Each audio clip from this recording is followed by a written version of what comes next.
स्वागत है आप सभी लोगों का। इस उम्मीद के साथ इस वीडियो की शुरुआत कर रहे हैं कि आप लोग सेफ होंगे और हेल्दी होंगे।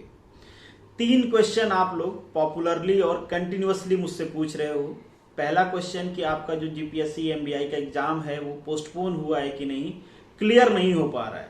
दूसरा क्वेश्चन कि अगर ये एग्जाम पोस्टपोन होता है तो दोबारा होने की प्रोबेबिलिटी क्या है। ये क्वेश्चन बेसिकली वो लोग पूछ रहे हैं जो या तो जॉब कर रहे थे, जॉब छोड़ चुके हैं प्रिपरेशन के लिए, और उनके पास ऑप्शन है कि वो दोबारा से जॉब स्टार्ट कर सकते हैं। तो वो पूछ रहे हैं कि हमें दोबारा से जॉब स्टार्ट करना चाहिए या फिर प्रिपरेशन कंटिन्यू करनी चाहिए। दूसरे वो लोग पूछ रहे हैं जो ये सोच रहे थे कि 15 डेज या फिर 20 डेज पहले जॉब को लीव करेंगे और प्रिपरेशन स्टार्ट करेंगे फुल फ्लेज्ड। तो हमें अभी क्या करना चाहिए, जॉब छोड़ना चाहिए या फिर कंटिन्यू करना चाहिए। जो थर्ड क्वेश्चन आप लोग पूछ रहे हो कि मैंने जो फुल लेट टेस्ट सीरीज के बारे में बात किया हुआ था कि अगर आपका ये जो सब्जेक्ट वाइज टेस्ट सीरीज है ये खत्म हो जाती है तो फुल लेट टेस्ट सीरीज करेंगे, उसका क्या हुआ, उसका शेड्यूल मैंने अभी तक दिया नहीं है। तो इन तीनों क्वेश्चंस को इस वीडियो में हम डिटेल में डिस्कस करेंगे। जो मेरा पर्सपेक्टिव, डेफिनेटली मैं एग्जामिनेशन बॉडी हूं नहीं, ना ही उसके चेयरमैन हूं कि मैं बता सकता हूं, बट प्रोबेबिलिटी क्या है, क्या हो सकता है, उसको हम डिस्कस करेंगे। पहला क्वेश्चन कि आपका एग्जाम पोस्टपोन हुआ है कि नहीं हुआ है। देखिए आपका एग्जाम पोस्टपोन हो चुका है। दासा साहब का आपको ये ट्वीट दिख रहा होगा, ट्वीट में थोड़ा सा वो इरिटेट भी दिख रहे हैं, बट यहाँ पे इरिटेट होने का कोई वो नहीं है, स्कोप नहीं है, क्योंकि जब तक आप ऑफिशियल नोटिफिकेशन नहीं देते हैं कि ये एग्जाम पोस्टपोन हो चुके हैं एडवर्टीजमेंट नंबर के साथ, तब तक ये डाउट क्लियर नहीं होता और बच्चे डेफिनेटली आपसे क्वेश्चन पूछेंगे ही। और यहाँ पे ये चेयरमैन साहब का मैसेज है, न कि जीपीएससी के ऑफिशियल ट्विटर से है। अगर वहां से रहता तो भी हम कह सकते कि पोस्टपोन हो चुका है, बट इन शॉर्ट आप ये समझ लो कि आपका एग्जाम पोस्टपोन हो गया है। अगर एग्जाम पोस्टपोन हो गया है तो दोबारा कब होगा एग्जाम, ये दासा साहब का कहना है कि वो 25 मई, मतलब सॉरी 25 नहीं, 15 मई ऑनवर्ड ट्राई करेंगे कि आपका एग्जाम कंटिन्यू कर पाए। बस इसकी पॉसिबिलिटी जो है मेरे पर्सपेक्टिव से बहुत ही कम है, मतलब जीरो ही मैं तो मान के चल रहा हूँ, क्योंकि चांसेज है ही नहीं। अभी जो हमारे यहाँ केसेज हैं वो बहुत तेजी से बढ़ रहे हैं और दासा साहब मतलब इस पोजीशन पे नहीं है कि वो एग्जाम करवाएं। और किसी भी एग्जामिनेशन सेंटर पे अगर 10 से 12 बच्चे पॉजिटिव आ जाते हैं और मीडिया में एक खबर छपे कि जीपीएससी के एग्जाम की वजह से जीपीएससी एग्जाम सेंटर में इतने बच्चे पॉजिटिव आए, तो दासा साहब की ये कैपेबिलिटी नहीं है कि उस चीज को हैंडल कर पाएंगे, और ना ही ये उनका ज्यूरिडिक्शन है। तो जब तक गवर्नमेंट परमिशन नहीं देगी जीपीएससी एग्जाम कंडक्ट नहीं करवा सकती है, और गवर्नमेंट परमिशन नहीं देने वाली, क्योंकि गुजरात की हालत बहुत ही खराब है। जो अलार्मिंग स्टेट्स हैं उनमें है गुजरात की हालत, तो चांसेस बिल्कुल कम है।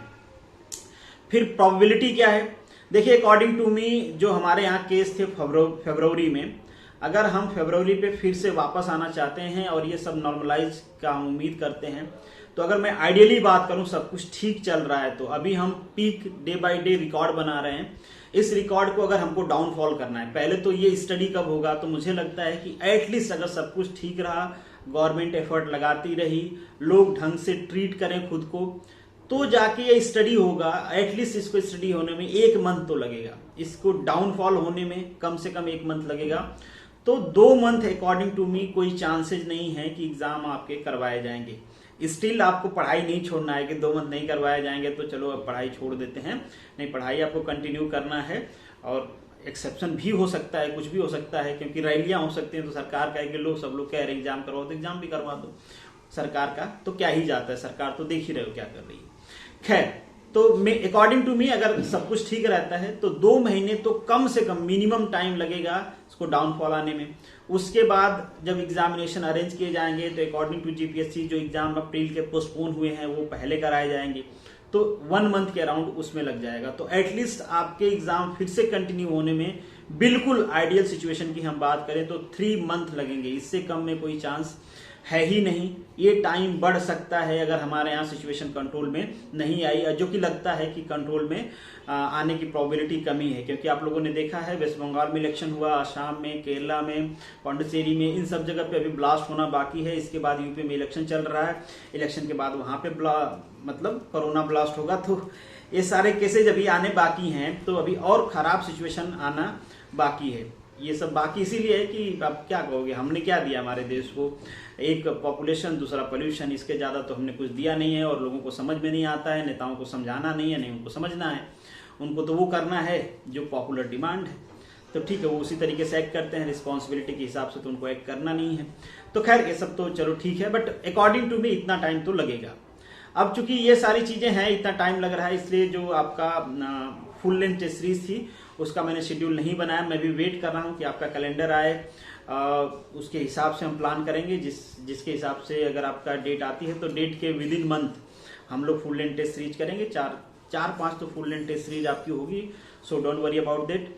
बट ये तब होगी जब एग्जाम आपका 1 मंथ रहेगा, मतलब एग्जाम से 1 मंथ पहले। इसका फायदा भी तभी है, अगर अभी मैं फुल लेंथ टेस्ट सीरीज करवाऊँ, आप बिना पढ़े दोगे, फिर ऐसे दोगे, कोई मतलब है नहीं उसका। ठीक है, इन शॉर्ट मैंने कई बार कहा है कि टेस्ट सीरीज का मतलब तभी होता है जब आप उससे कुछ सीखते हो। जब बिना पढ़े आप टेस्ट सीरीज में अपीयर होंगे, क्वेश्चन गलत हो रहा है, सही हो रहा है, और आप खुद को समझाया जा रहे हो यार पढ़ा नहीं था इसलिए कुछ नहीं हुआ, पढ़ूंगा तो अर्जुन की तरह तीर तो सीधा, मतलब प्रैक्टिस करूंगा तो तीर तो सीधा आंख में ही लगेगी, इधर उधर तो लगेगी नहीं। तो इस रीजन से मैं आपको फुल लेंथ टेस्ट सीरीज का शेड्यूल नहीं दे रहा हूं, बट जैसे ही आपका शेड्यूल आएगा, एग्जाम कंडक्ट होने की प्रोबेबिलिटी बढ़ेगी, वैसे ही आपको फुल लेंथ की टेस्ट सीरीज मिल जाएगी। इन बिटवीन जो आपके टॉपिक्स बचे हुए हैं, जो मुझे लगते हैं इंपॉर्टेंट टॉपिक है, स्पेशली जो सुपर 20 एमसीक्यू मैं करवाता हूं, तो जो भी टॉपिक आप लोग मुझसे कहोगे उस टॉपिक पे पर्टिकुलर मैं सुपर 20 एमसीक्यू करवा दूंगा कि वो टॉपिक आपका क्लियर होता चले। तो ये बेसिकली प्लान है। आप लोग कंटिन्यूअसली पूछ रहे हो तो सोचा आपके साथ डिस्कस कर लूं। बाकी अगर कोई अभी क्वेश्चन आपका छूट गया है तो आप मुझे कमेंट बॉक्स में लिख सकते हो, और टेलीग्राम में तो मैं अवेलेबल ही हूँ, इंस्टाग्राम में भी लिख सकते हो। तो चलिए, सेफ रहिए और हेल्दी रहिए। मिलेंगे नेक्स्ट वीडियो में, तब तक के लिए all the best, good luck.